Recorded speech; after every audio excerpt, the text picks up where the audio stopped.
حضرت عثمان رضی اللہ تعالی عنہ کے زمانے میں بھی بڑے فتوحات ہوئے، یعنی حضرت عمر کے زمانے میں 22 لاکھ مربع میل پہ اسلام کا پرچم لہرایا، تو حضرت عثمان نے بھی 22 لاکھ مزید فتح کر کے اب تقریباً یعنی 44 لاکھ مربع میل پہ اسلام کا پرچم لہرایا۔ انطاکیہ سے لے کر کابل تک فتوحات جو ہیں وہ حضرت عثمان کے زمانے میں رضی اللہ تعالی عنہ وارضاہ۔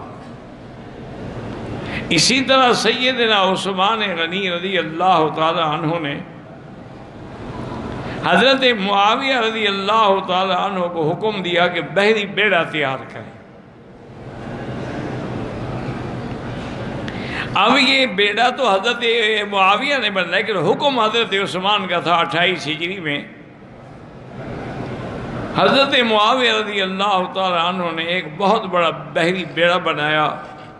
اب مسلمانوں نے الحمدللہ دریاؤں میں بھی اپنے بیڑا دوڑائے اور فتوحات کے جھنڈے گاڑ دیے، اور حضور کا وہ خواب مبارک جو ہے وہ سچا ہو گیا کہ حضور ایک دن خواب سے اٹھے بیوی ام سلیم کے گھر میں، اور آپ نے فرمایا کہ میں نے دیکھا ہے کہ میری امت کی ایک جماعت یرکبون علی ثبج البحر، دریاؤں میں سواری ہوں گی کشتیوں پہ، اور وہ کافروں سے جہاد کریں گے۔ قد اوجبوا، ان کے لیے اللہ نے جنت واجب کر دی ہے۔ اور ایک دوسری روایت میں آپ نے فرمایا کہ کأنہم اصحاب بدر، ان کو وہی مرتبہ اللہ دیں گے جو اصحاب بدر کا تھا۔ بیوی نے کہا حضور میرے لیے بھی دعا کریں، آپ نے فرمایا انت منہم، اللہ تمہیں بھی ان میں شامل کریں گے۔ تو جب فتوحات کا، اسلام کا غلبہ کا یہ عالم ہو گیا کہ پورا جزیرہ عرب اور یمن اور مصر اور عراق اور شام، اسی طریقے سے کرمان اور اسی طریقے سے انطاکیہ سے لے کر کابل تک فتوحات ہو گئے، تو اب یہودیوں کو ایک بات سوجھی کہ اب ہم مسلمانوں کا مقابلہ نہیں کر سکتے۔ تو ان کی قیادت کرنے والا کون تھا؟ عبداللہ ابن سبا۔ عبداللہ ابن سبا جو ہے یہ یہودی ہے، اور اللہ کی شان دیکھیں کہ روافض کا بنیاد رکھنے والا بھی یہودی اور خوارج کی بنیاد رکھنے والا بھی یہودی، بلکہ محققین و علماء نے تحقیق فرمائی ہے کہ حضور نے فرمایا تھا نا کہ میری امت جو ہے وہ 73 فرقوں میں بڑھ جائے گی، اور سب کے سب ہلاک ہوں گے الا واحدۃ، صرف ایک فرقہ ہے جو بچے گا۔ تو صحابہ نے پوچھا حضور وہ کون سا فرقہ ہے؟ فرمایا ما انا علیہ و اصحابی، جو میرا راستہ ہے اور میرے صحابہ کا راستہ ہے، صرف وہ نجات پائیں گے، باقی سب ہلاک ہو جائیں گے۔ تو علماء نے تحقیق فرمائی ہے کہ یہ 72 فرقہ جو ہے ان سب کی بنیاد رکھنے والے بھی یہودی ہیں۔ تو تمام فتنے جتنے امت میں پیدا ہوئے،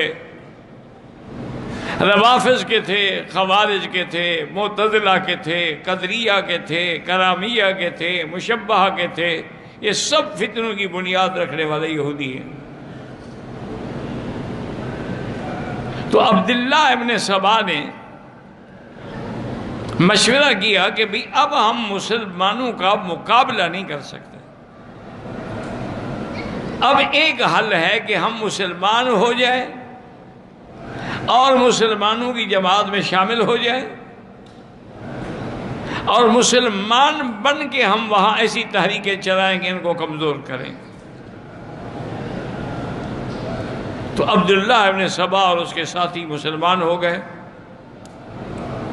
اور جب لوگوں کو ان کے اعمال ظاہرہ پر یقین ہو گیا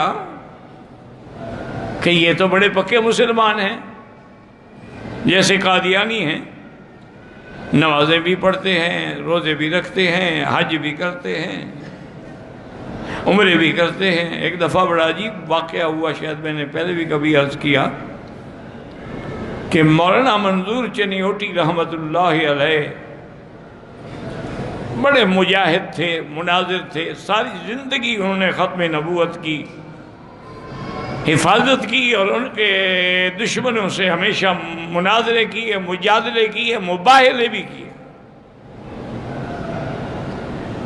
میں حرم میں بیٹھا تھا، میرے پاس آئے، کہنے لگے کہ مکی صاحب ایک پکا قادیانی جو صرف قادیانی نہیں بلکہ قادیان کے ان کے دفتر کا ایک اہم عہدیدار ہے، وہ حرم میں ہے۔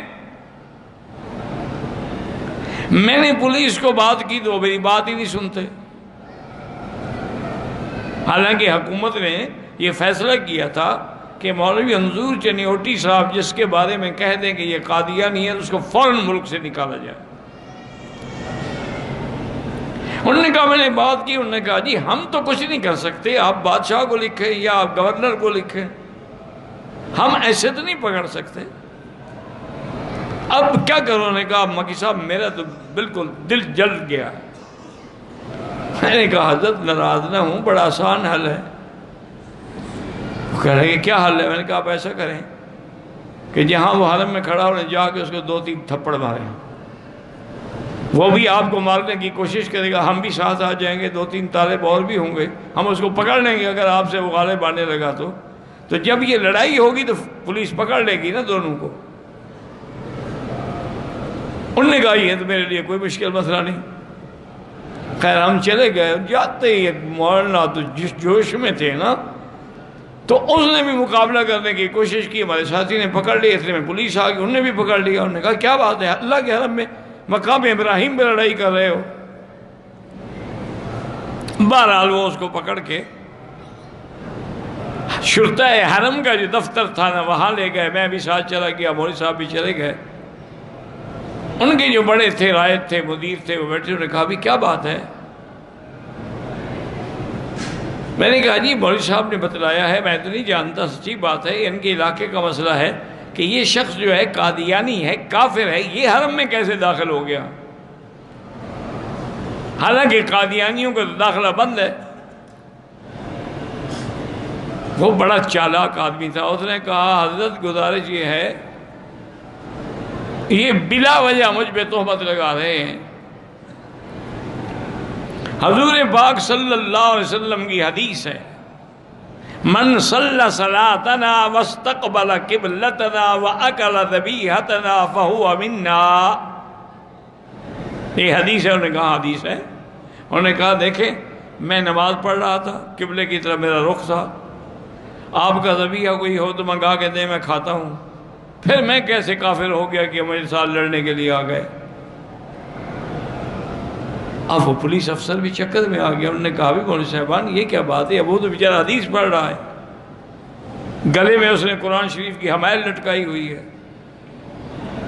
ہم نے کہا حضرت آپ ان کے باتوں کو نہیں جانتے، یہ مولوی صاحب جانتے ہیں۔ انہوں نے کہا حضرت آپ اس سے نہ قرآن سنیں نہ حدیث، اس کو صرف ایک بات بتائیں کہ مرزا غلام احمد قادیانی کون ہے؟ کیا تم مرزا غلام احمد قادیانی کو کافر کہتے ہو؟ انہوں نے کہا وہ کون ہے؟ وہ دعی نبوت ہے، اس نے نبوت کا دعویٰ کیا ہے۔ جب اس کو پولیس والے نے کہا کہ ہاں بھائی بتاؤ مرزا غلام احمد قادیانی کون ہے، اس نے کہا وہ تو نبی ہے، کیونکہ وہ تو ان کا اہم عہدیدار تھا نا، وہ کیسے انکار کر دیتا؟ تو پولیس والوں نے کہا، انہوں نے کہا آپ مکی صاحب آپ بھی اور آپ جائیں، اب مجھے مسئلہ سمجھ آ گیا، میں جانوں اور یہ جانے، میں انشاءاللہ رات اس کا عقیدہ ٹھیک کر دوں گا۔ انہوں نے حکم دیا کہ اس کے گلے سے قرآن اتار لو، کافر کا کیا تعلق ہے کہ قرآن گلے میں رکھے، اس کو ہتھکڑی ڈال کے جیل میں رکھو، رات میں اس سے بات کروں گا۔ اب اس کو مسئلہ سمجھ آیا۔ تو اس لیے ہمیشہ یاد رکھیں کہ کوئی یہودی ہو مسلمان بن جائے تو آپ کیسے اس کو سمجھ سکتے ہیں؟ اسی طرح اب خوارج ہیں، خارجی ہیں، وہ سب سے زیادہ اپنے آپ کو مسلمان کہتے ہیں، سارا دن قرآن پڑھتے ہیں، ان کی نمازیں دیکھو تو آپ حیران ہو جائیں گے۔ حضور نے فرمایا تھا کہ تم ان کی نمازیں دیکھ کے اپنی نمازوں کو بھی چھوٹا سمجھو گے، لیکن یمرقون من الدین کما یمرق السہم من الرمیۃ، وہ دین سے ایسے نکل گئے ہیں جیسے تیر شکار سے نکل جاتا ہے۔ تو جتنے فرقے ہیں سارے کے سارے یہودیوں نے بنیاد رکھی، عبداللہ ابن سبا نے بنیاد رکھی، اور آہستہ آہستہ 900 آدمیوں کی ایک جماعت بن گئی۔ انہوں نے سب سے پہلے تو محبت اہل بیت کا نعرہ دیا، اور پھر انہوں نے کہا کہ حضور کا وصی جو ہے وہ حضرت علی ہے۔ ابو بکر عمر کیسے خلیفہ بن گیا اور عثمان کیسے خلیفہ بن گیا؟ ان کی تو خلافت جائز ہی نہیں ہے۔ وصی و رسول اللہ جو ہیں، خلیفت بلا فضل جو ہے، وہ تو حضرت علی ہے۔ اب اس پر انہوں نے دلائل دیے، کچھ سچے مسلمان بھی بیچارے دھوکے میں آ گئے۔ تو بہرحال ایک دن سیدنا عثمان رضی اللہ تعالی عنہ وارضاہ جمعہ پڑھانے کے لیے تشریف لے آئے اور منبر رسول پہ کھڑے ہوئے۔ ابھی آپ نے خطبہ شروع نہیں کیا تھا کہ وہ جو بلوائی آئے ہوئے تھے نا، ان میں سے 2-4 آدمی کھڑے ہو گئے، انہوں نے کہا حضرت عثمان آپ خطبہ نہیں پڑھا سکتے، ہم آپ کو خطبہ نہیں پڑھانے دیں گے، نہ نماز پڑھانے دیں گے۔ حضرت عثمان نے بڑا روکا، سمجھایا مسجد نبی ہے، یہاں تو اونچی آواز کرنا منع ہے، تم کیا شروع کر رہے ہو؟ ان میں سے ایک ظالم آگے آیا اور حضرت نے جو آسا پکڑا ہوا تھا وہ آسا لے کے توڑ دیا، حالانکہ یہ وہ آسا تھا جو حضور پاک کے ہاتھ میں ہوتا تھا۔ حضور صلی اللہ علیہ وسلم سے پھر حضرت صدیق کے پاس آیا، حضرت صدیق سے پھر حضرت عمر کے پاس آیا، حضرت عمر کے بعد حضرت عثمان کے پاس آیا۔ وہ عصائے نبی، عصائے ہاتھ جو تھا وہ توڑ دیا اور حضرت کو پکڑ کے منبر سے کھینچ لیا نیچے اور مارنا شروع کر دیا۔ ہر طرف سے بلوائی اٹھ کھڑے ہوئے اور انہیں نمازیوں پر بھی باقاعدہ لڑائی شروع کر دی، اور پتھر انہوں نے ساتھ رکھے ہوئے تھے، سنگ باری بھی شروع کر دی۔ حضرت عثمان بے ہوش ہو گئے، انہوں نے سمجھا کہ فوت ہو گئے ہیں، تو کچھ مخلصین ان کو اٹھا کے ان کے گھر لے گئے، لیکن ان ظالموں نے سیدنا عثمان رضی اللہ عنہ کی حویلی کا محاصرہ کر دیا۔ اب 900 آدمی مسلح کھڑا ہوا ہے۔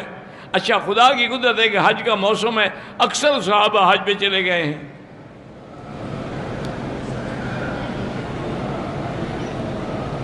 حضرت عثمان نے فرمایا بھی تم کیا چاہتے ہو؟ انہوں نے کہا جی ہم یہ چاہتے ہیں کہ آپ خلافت چھوڑ دیں، آپ خلافت کے حقدار نہیں ہیں۔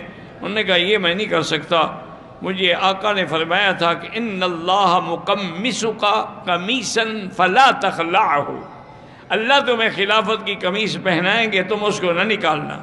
میں کیسے نکالوں؟ میں حضور کے فرمان کی مخالفت کیسے کروں؟ کچھ دنوں کے بعد کچھ صحابہ نے، جن میں حضرت علی بھی شامل ہیں، حضرت حسن بھی شامل ہیں، انہوں نے حضرت عثمان سے ملاقات کی بڑے خفیہ طریقے سے، چونکہ باہر تو دشمن کھڑے ہوئے ہیں نا۔ انہوں نے کہا کہ حضرت عثمان یہ 800-900 آدمی ہیں بلوائی جو آئے ہیں حملہ کرنے والے، تمہارے پاس تو خلافت ہے، طاقت ہے، حکومت ہے، فوج ہے، اب حکم تو دیں۔ آپ بحیثیت خلیفے کے حکم دیں گے ان غداروں کو اور باغیوں کو قتل کر دیا جائے، ان کی تو بوٹی بھی نہیں ملے گی مدینے میں۔ حضرت عثمان نے فرمایا کہ میرے آقا نے فرمایا تھا انک ستبتلا، ایک وقت آئے گا تم پر ایک امتحان آئے گا، فلا تقاتلن، میرے مدینے میں قتال نہ کرنا۔ تو میں کیسے قتال کا حکم دوں؟ میں تو مجبور ہوں، میں تو نہیں دے سکتا۔ صحابہ مایوس ہو کے واپس آ گئے، اور پھر صحابہ نے اپنے جوانوں کو حکم دیا، جن میں عبداللہ ابن عمر بھی ہیں، عبد الرحمن ابن عوف بھی ہیں، حضرت حسن بھی ہیں، حضرت حسین بھی ہیں، حضرت طلحہ بھی ہیں، نوجوان سارے کے بھی، تم حضرت عثمان کے گھر کا پہرا دو۔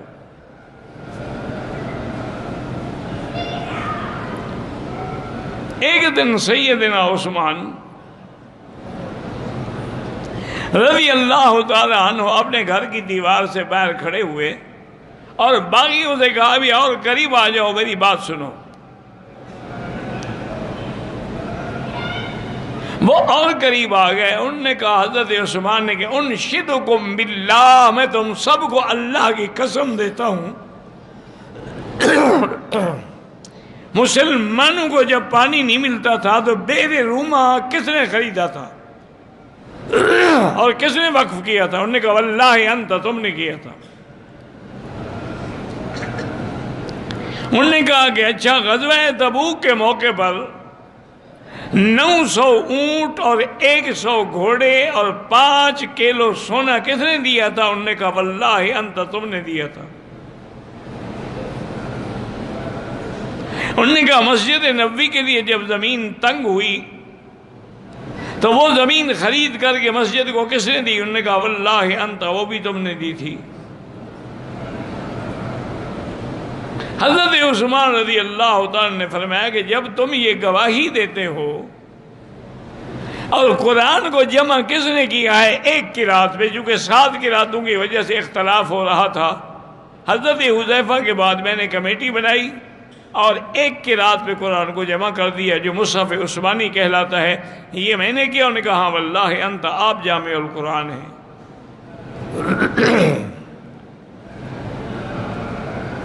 انہوں نے کہا کہ بات سنو، اسلام کے اندر 3 آدمیوں کا قتل جائز ہے۔ ایک تو وہ آدمی جس نے کسی کو قتل کیا ہو، وہ قصاص میں قتل ہوگا، اور میں نے تو کبھی زندگی میں کسی کو تمانچہ بھی نہیں مارا، قتل تو بڑی بات ہے۔ دوسرا وہ آدمی جو دین اسلام سے نکل جائے، مرتد ہو جائے، اس کے لیے بھی قتل کا حکم ہے۔ اور میں اب بھی اگر آپ نہیں مانتے تو کلمہ پڑھتا ہوں، آپ میرے اسلام کے گواہ ہو جائیں، گویا کہ میں مرتد تو نہیں ہوں۔ اور تیسرا آدمی اسلام میں وہ قتل کیا جاتا ہے جس نے زنا کیا ہو اور شادی شدہ ہو۔ زنا تو بڑی بات ہے، انہوں نے کہا میں نے تو کبھی غیر محرم عورت پہ نظر ہی نہیں ڈالی۔ جب یہ تینوں چیزیں میرے اندر نہیں ہیں تو تم کیسے مجھے قتل کرتے ہو؟ انہوں نے کہا نہیں، بس ہم نے فیصلہ کر لیا ہے کہ آپ کو قتل کریں گے یا آپ خلافت چھوڑ دیں۔ اور پھر میں خلافت تو اس لیے نہیں چھوڑ سکتا کہ مجھے اللہ کے نبی نے منع کیا تھا۔ بہرحال حضرت عثمان کا پانی بند کر دیا گیا اور 40 دن پیاسے رہے حضرت عثمان۔ انہوں نے آخر پیغام بھیجا بی بی عائشہ کو، سیدنا علی کو اور سیدنا زبیر کو کہ ہو سکے تو مجھے پانی بھیجو۔ حضرت علی رضی اللہ تعالیٰ عنہ خود مشکیدہ پانی کا بھر کے لائے، لیکن ظالموں نے تیر مارا، مشکیدہ پھٹ گیا اور پانی ختم ہو گیا۔ حضرت علی جب قریب گزرے تو انہوں نے اپنی پگڑی مبارک اتار کے حضرت عثمان کے گھر میں پھینکی تاکہ وہ سمجھ لیں کہ میں نے اپنی طرف سے کوشش کی ہے لیکن میں کامیاب نہیں ہوا۔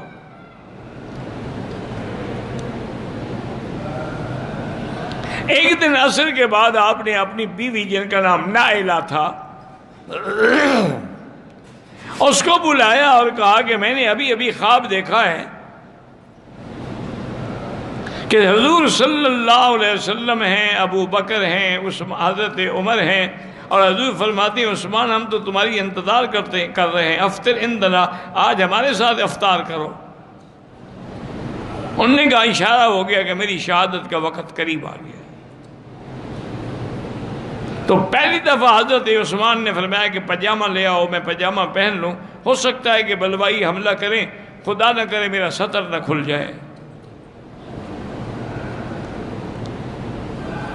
اور 40 دن تک بغیر پانی، بغیر کسی چیز کے صرف قرآن شریف کی تلاوت کرتے تھے اور حضور کو سکون ملتا تھا۔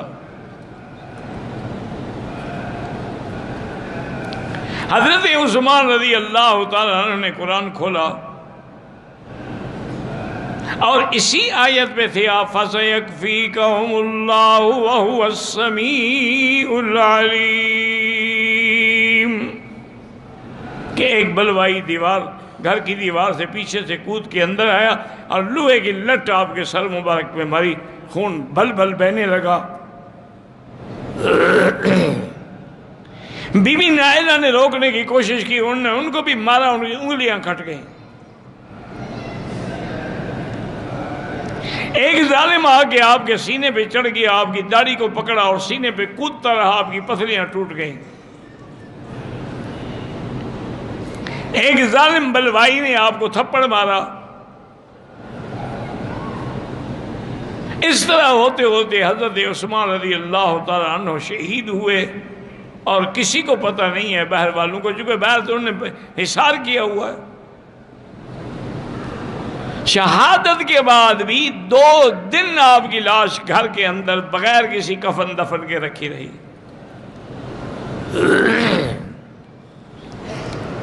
ایسا ظلم تو کبھی تاریخ میں بھی نہیں ہوا ہے۔ بڑی مشکلوں سے 2 دن کے بعد صحابہ نے ہمت کی، جرت کی، اندر داخل ہوئے اور آپ کی لاش مبارک کو چارپائی پہ رکھا، اٹھا کے لے آئے۔ حضرت جبیر ابن مطعم نے آپ پر جنازہ پڑھا اور جنت البقیع کے بالکل آخری حصے حش الکوکب میں آپ کو دفن کیا گیا۔ جب جنازہ جا رہا تھا تو آگے لالٹین اٹھا کے بی بی نائلہ جا رہی تھیں، اور بلوائی جو تھے وہ آپ کے جنازے پر بھی پتھر برسا رہے تھے۔ حضرت عثمان رضی اللہ تعالیٰ عنہ کو وہیں دفن کیا گیا۔ صحابہ نے مشورہ کیا کہ قبر پر بھی پہرا لگا دیا جائے، ہو سکتا ہے بلوائی یہ قبر سے بھی نکال لیں، ان سے کیا توقع ہے۔ اس کے بعد پھر خلافت جو ہے وہ حضرت علی کے ہاتھ میں آئی، تو شہادت عثمان کے بعد جو فتنہ شروع ہوا پھر وہ ختم نہیں ہوا قیامت تک۔ یہ بھی اسی عبداللہ بن سبا کی تحریکیں تھیں جس کی وجہ سے جنگ جمل ہوئی، جنگ صفین ہوئی، یہ بھی انہی کی سازشیں تھیں جس میں ہزاروں صحابہ شہید ہوئے۔ حضرت محمد بن سیرین رحمۃ اللہ علیہ فرماتے ہیں کہ میں ایک دن طواف کر رہا تھا، میں نے دیکھا کہ ایک آدمی ہے، اندھا بھی ہے، لنگڑا بھی ہے، ہاتھ سے بھی ٹونڈا ہے، اور ہاتھ ایسے ہے جیسے لکڑی ہو، اور وہ عجیب قسم کی دعا کر رہا ہے کہ اللہم اغفر لی وما اظن ان تغفر لی، یا اللہ میرے گناہ معاف کر دے، لیکن مجھے گمان ہے آپ معاف نہیں کریں گے۔ فرماتے ہیں کہ جب اس نے طواف ختم کر دیا تو میں اس کے پاس گیا، میں نے کہا بدبخت آدمی یہ کیسے تم دعا کر رہے ہو؟ اللہ سے تو آدمی مغفرت کی امید رکھتا ہے، تم کہہ رہے ہو کہ نہیں کہ مجھے امید ہے کہ آپ مغفرت نہیں کریں گے۔ انہوں نے کہا بات سنیں محمد ابن سیرین، میں ہی وہ بدبخت ہوں جس نے حضرت عثمان کو تھپڑ مارا تھا، اور اس وقت مجھے بی بی نائلہ نے 3 بد دعائیں کی تھی، یبس اللہ یدک واعمی بصرک وما غفر ذنبک، اللہ تیرے ہاتھ کو خشک کر دے، تجھے اندھا کر دے، اور تیری مغفرت بھی نہ کرے۔ تو بی بی صاحبہ کی 2 دعائیں تو پوری ہو گئی ہیں، میرا ہاتھ جو دیکھیں آپ لکڑی بن گیا ہے، میں اندھا بھی ہو گیا ہوں، تو مجھے یقین ہے تیسری دعا بھی قبول ہوگی، میری مغفرت نہیں ہوگی۔ میں اس لیے ایسی دعائیں مانگ رہا تھا۔ آپ اندازہ کریں کہ کسی کی شہادت کی گواہی میدان کربلا دے گا، عمر کی شہادت کی گواہی محراب نبی دے گا، کسی کی شہادت کی گواہی میدان بدر دے گا، یہ عثمان غنی ہیں جن کی شہادت اللہ کا قرآن دے گا، کہ قرآن مقدس جس پہ آپ کا خون گرا ہے، آج بھی برٹش انڈیا میں، انگلینڈ میں برٹش میوزیم میں وہ قرآن رکھا ہوا ہے، اور وہ خون بھی عثمان کا ابھی تک موجود ہے رضی اللہ تعالی عنہ وارضاہ۔ تو بہرحال یہ صحیح خلفاء تھے صحیح پروانے رسول تھے اور حضور کے صحیح خلفاء تھے، اور اللہ نے جو حضور سے فتوحات کا وعدہ کیا تھا وہ انہی کے ہاتھوں پہ پورا ہوا، رضی اللہ عنہ وارضاہ۔